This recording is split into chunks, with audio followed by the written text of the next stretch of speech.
Hello everybody and welcome to my quick review and breakdown of the Bright Harvest DLC for Anno 1800. Bright Harvest is the second DLC in the second season pass for Anno 1800. If you're in the market for purchasing DLCs for Anno, I've reviewed every piece of content for the game so far, and if you're new to the game, I also have a guide, which a lot of people seem to like, so please consider checking out those videos, and if you're curious about the game or any of its DLC. So Bright Harvest is a smaller DLC which features over 30 new ornaments, a new upgrade tier to oil harbors, and 2 types of special module that you can add to livestock farms and cultivation farms in order to boost their productivity. It's essentially a DLC that breathes new life into your city at the farmer and worker level, and then it gives you a way to improve those farms once you've progressed further into the game. So let's start off with the first module that affects livestock farms, and that's the silo. A silo can be built at the worker tier level on any livestock farm such as sheep or pigs. It's a 2x3 module that needs to attach to the main building of the farm itself, and it also requires road access. It costs 1,000 gold, 20 timber and 10 bricks to build, and a silo will store up to 5 grain which needs to be delivered by a nearby warehouse. 1 grain is then going to be processed by the silo every 5 minutes, giving you a 100% productivity boost to the farm. You can only have 1 silo per farm, and you can't double up 1 silo for 2 adjacent farms, so it's sort of just a modular upgrade that you attach to a farm, you deliver it some grain, and then your farm gets a 100% productivity boost.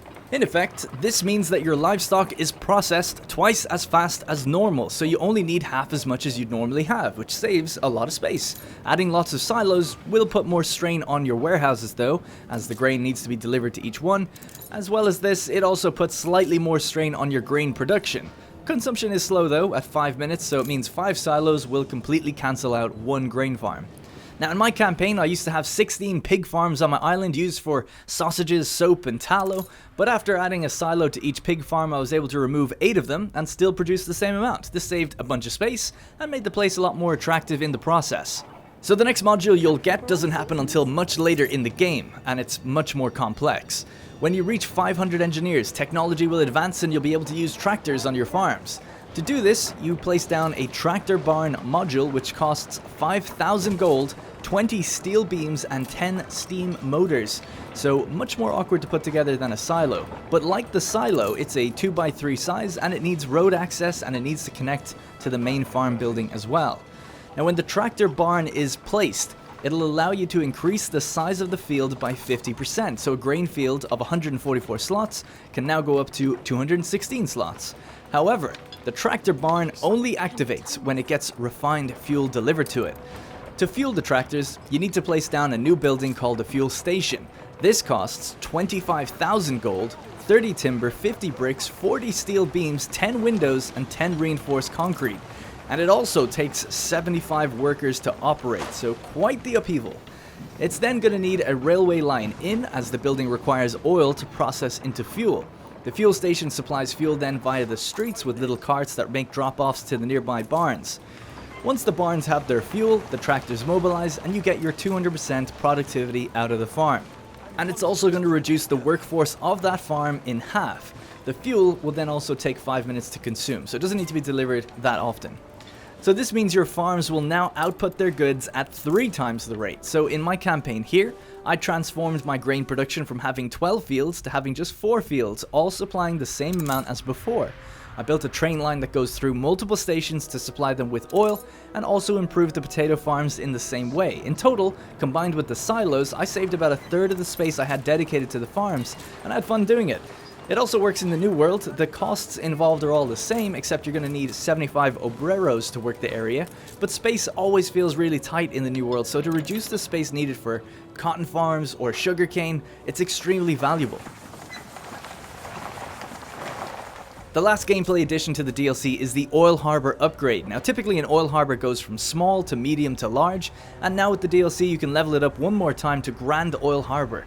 This adds 2 more trains to the line and 500 more oil storage for a total of 7 operational trains and 1,500 oil storage from the building itself. Presumably this has been added to help with the fact that with the DLC you're now going to be distributing way more oil to farms as well as industry, so they're just kind of giving you a way to get a few more trains out there.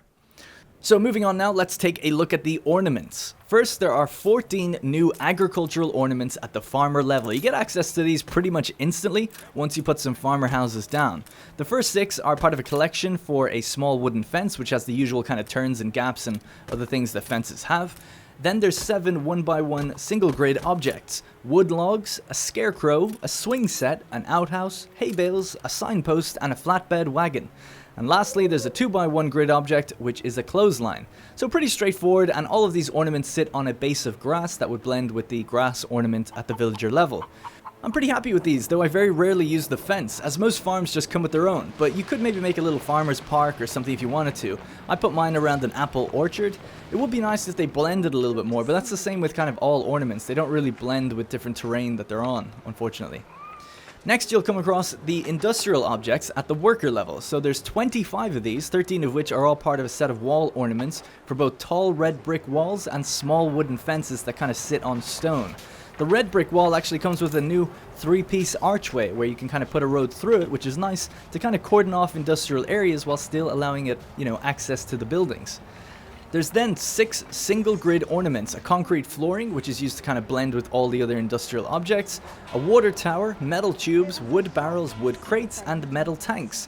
Then there's 2 2x1 grid ornaments, a shed, and some steel bars. Then there's 3 2x2 grid ornaments: a dirt mound, wooden crates and barrels, and a cargo stack. And lastly, there's a 3x2 ornament, which is an overpass walkway with a gap below to allow carts or maybe trains to kind of pass underneath. So again, pretty self-explanatory. I think these look actually really, really great, and the walls and walkways really add a lot to separating industrial areas from residential and making the whole area feel a lot more alive and lived in. I know we're just talking about ornaments, but seriously, the wall ornaments are actually awesome, so that's a really great addition. So that's pretty much it for the Bright Harvest DLC. Like I said, it is a small one. The game did also get an additional free update as well, Game Update 8. And it brings things such as improved statistics screens, a new challenge to obtain the Great Eastern Ship, which I actually don't really know what that is yet, some options to toggle skins and electricity poles in the city, and there's actually another upgrade level for the warehouse, the Grand Warehouse.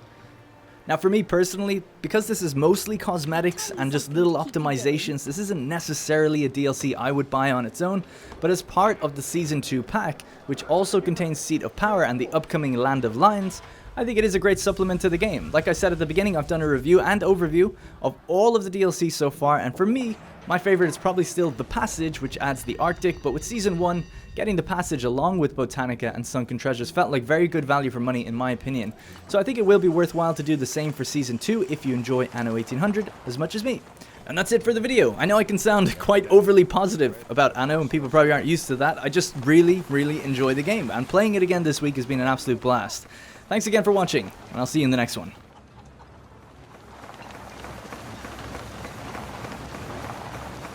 Fate's horrid poison in my ear.